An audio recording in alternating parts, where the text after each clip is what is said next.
Bonjour. Et là, pour de vrai, c'est la dernière vidéo. Donc, je voulais juste conclure, pas juste cet atelier, mais juste l'atelier au complet, faire un petit retour sur ce qu'on a vu au total. Donc, vous avez vu comment installer Platformino dans le premier atelier. Donc, ça, c'est le framework qu'on utilise, le logiciel qu'on utilise pour l'IDE en fait, qu'on utilise pour programmer nos ESP32 parce que la majorité de nos projets vont être basés sur le ESP32. Ensuite, vous avez vu un tutoriel sur Git, donc comment utiliser Git, les bonnes pratiques, etc. Ensuite, on avait fait un troisième atelier où là, on a fait un projet un peu plus complexe. On a fait un circuit de thermistance avec un ADS 1115. On a développé le framework. Vous avez vu comment accéder au projet de Polyloop sur GitHub. Vous avez vu aussi comment des bonnes pratiques pour intégrer vos modules dans des classes facilement utilisables par d'autres. Parce que le problème, en fait, si jamais chaque personne fait jamais chaque personne fait un peu son module à la va-vite et tout, ça fait en sorte que à chaque année, on doit tout recommencer, on doit tout refaire. Les gens ne peuvent pas utiliser ce que les autres ont fait parce qu'ils comprennent rien. Du coup, vous avez vu un peu l'avantage de vraiment faire par classe où c'est vraiment facile à utiliser. Le fait d'utiliser des points H, des points CPP, dans le point H, on a vraiment la structure de la classe. Chaque fonction est commentée, c'est facile d'aller lire c'est quoi que la fonction fait. Après l'implémentation, on n'a pas besoin d'aller voir comment faire ça. Euh, et c'est ça. Et du coup, là, on avait fait notre framework pour ce circuit-là, donc pour cet ADS 1115 avec une thermistance. Puis là, dans le dernier atelier, donc là en PCB, on a mis tout ça dans le même board pour pouvoir rendre ça plus compact, plus simple.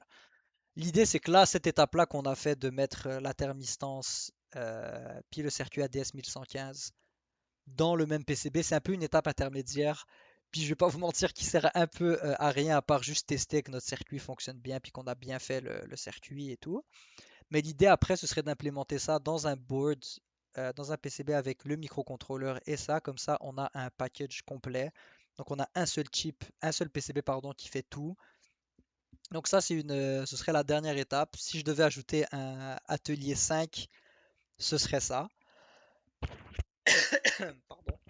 Ce que je ferais sûrement au courant de l'année, mais comme introduction, c'est pas nécessaire. Mais ça, la dernière étape là qui nous resterait à faire, serait vraiment de d'inclure ce PCB là qu'on a fait, donc celui-là, de rajouter le SP32 dessus directement. Comme ça, on a un board standalone qui est capable de faire la tâche et c'est ça. Sauf que ça demande un peu plus de travail parce que déjà il faut le circuit d'alimentation de l'ESP32, ben, en fait du microcontrôleur et tout. Parce que là, est-ce qu'on prend de l'alimentation extérieure? Est-ce qu'on prend USB? Est-ce qu'on utilise une batterie? Ensuite, comment est-ce qu'on fait pour programmer le SP32? Il faut la circuiterie de boot de l'ESP32.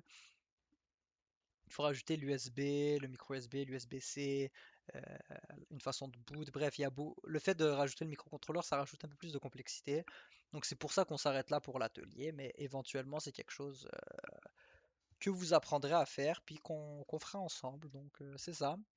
J'espère que vous avez aimé cet atelier, que vous avez été capable de suivre, que ça a été complet, que ça n'a pas été trop long. Donc c'est ça. Merci à vous. Et pour ceux qui sont là cette année, on se voit on se voit. Puis pour ceux potentiellement qui regardent ça qui regardent ça dans le futur, peut-être je serai encore à Polyloop, peut-être j'y serai pas.